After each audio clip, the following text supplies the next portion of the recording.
Hey guys, what's up? Your favorite secondary science teacher here, Miss Wedderburn, and I just wanted to share some gems with you. So, you guys, like if you follow me and you know me, you know that I have been living the coach's wife life, and that has landed me in two different states in the last year and a half. So, you guys know I'm a Baltimore native. I started my educational journey teaching with Baltimore County Public Schools, in which I'm an alumni of. So such a wonderful experience. That school district had one-on-one technology. Then when we went to Lake Charles, Louisiana, I was at Lake Charles Charter Academy, where I had the amazing experience of teaching sixth grade science in their first ever AVID class. And so super excited and passionate about my career field with Baltimore County. I taught health sciences, AVID, and college career readiness. And now I find myself here in Victoria, Texas, where they don't have one-on-one technology or access to a class set of devices. So I found myself kind of stressing out a little bit like, oh gosh, how am I going to bring that connectivity and engagement to my biology science classroom? And so everywhere I go, I have been tasked and been blessed to be able to absolutely increase student engagement, and which has led to the increased academic achievement and increased achievement on state test scores. And so I always get text messages, emails, and phone calls of people wanting to know how it is that I do what I do wherever I go. And so today I would like to share with you just a few apps that I use instead of being able to fight over the library with 200 plus teachers, just three apps that I use that has definitely worked so far to increase student achievement and engagement. So let's go ahead and get started. All right, so today I'm going to share with you three great apps for the low tech science classroom, and hopefully you will find them beneficial and useful if you're not already using them. Hopefully I dropped some gems on how you can further use them to help increase student engagement. And so we know that cell phones in middle schools and high schools, like cell phone usage is one of those things that is a constant battle and a constant push. However, technology-based engagement strategies meet students where they are, fulfill their need and want to use their cell phone during class time, but swings that on its head on a very positive way. And so what we see is that using technology-based engagement strategies and apps addresses student learning needs in three ways. It addresses the behavioral, the emotional, and the cognitive learning. With behavioral, we see that the interaction with others, it fosters those healthy relationships. It allows students to participate in low stake learning activities that also increase the participation, because now you can't see what I'm answering, but we're going to go ahead and figure it out. Emotional support as far as education goes, where it kind of better aligns with the attitudes and interests and values of our students that are so tech savvy and technology driven. And it gives them a sense of belonging. When it comes to their cognitive state of learning, it's going to address that motivation, the persistence, and it takes something that we have talked about as an educator and a teacher and allows them to more deeply process that information. And so the three apps that I would like to share with you today. But first, let's talk about what research says. So research says a few things, that when students are able to use technology in a way that engages them, they have higher test scores, a higher interest, and just overall increased engagement in being able to use technology. We also see that it fosters a general positive relationship between the use of the learning technology and engagement of those learning outcomes. Additionally, there's a lot of studies that shows that when you have a classroom environment that fosters flow and productivity struggle, meaning that it's hard, but they're going to work towards understanding that knowledge. This is the foundations that really allow that rigor to come inside the classroom. And that rigor can be offered through the use of technology-based programs, whether it's apps, whether it's a web-based application. Like all of these things are going to increase that rigor within your classroom and increase engagement. And so today I'm just going to give you an overview of the three apps that are like literally my go-to in science. Um, Personally, with my school district, it's going to be housed in Clever. But the good thing about these programs is they can also be accessed individually through a website. And so Clever made its way on the scene. It's very similar to Blackboard and Canvas that we use in higher education, but it just makes it a lot more easier for teachers and students to have all of the applications that they frequently use under one umbrella.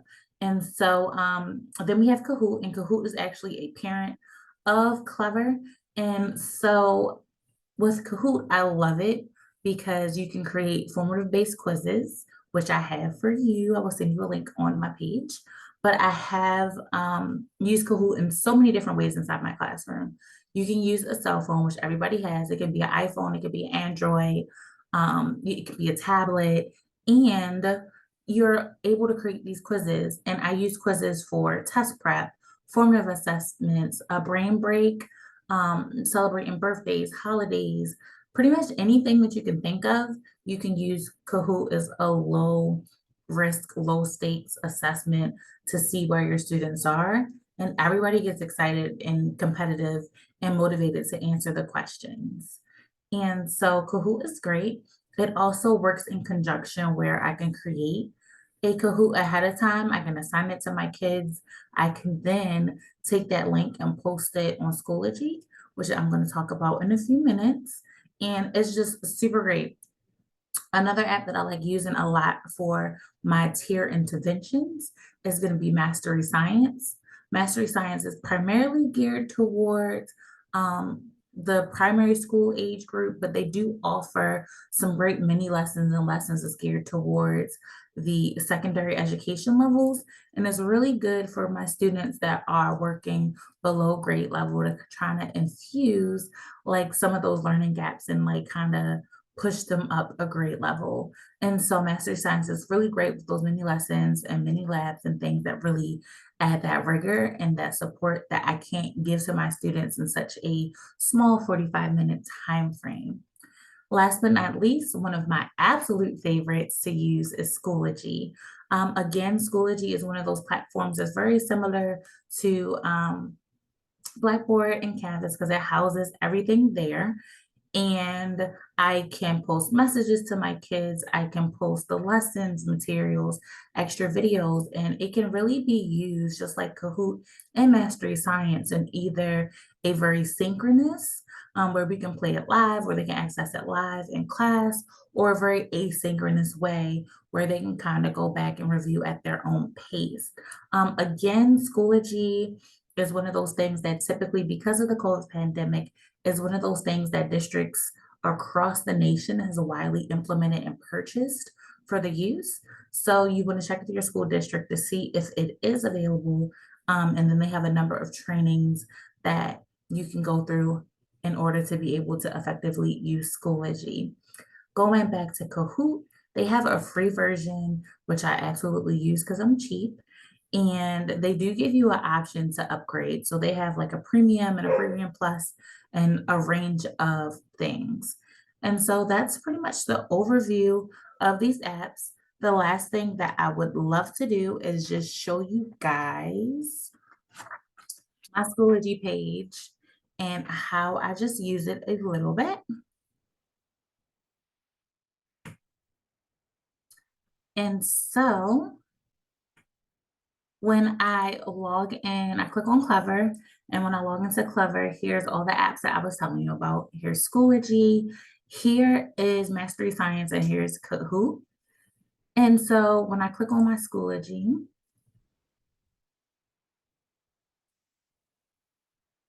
and of course it will take a while because I'm doing this live, but when I click on my Schoology, I can click on a course and I'll just click on any course. And they pretty much see what I see. And so when they click on my class, they see like the welcome, they're able to see like my room number, all of these things, and information about me. I have a parents corner that literally have like the syllabus and the lab safety contract, like all of these things are there. And then I'm also able to post my lessons. And so if a kid is at home, a parent is at home, they're out sick because of COVID, because it's still a thing, and kids are still in quarantine, they can literally click on the day. And when they click on the day, here I have the objectives. I have the video that we went over today, any notes, any PowerPoints that we did for today. The other cool thing is that I'm able to post updates and messages to the kids if I need to send a message. It gives me the option to send a message to parents, the administrators that's linked into Schoology, and my students. They have different badges, which badges are a big thing at increasing student motivation. So I can give things for like being a good listener, most improved, participation, a positive attitude, being like a problem solver. And I can even like create my own.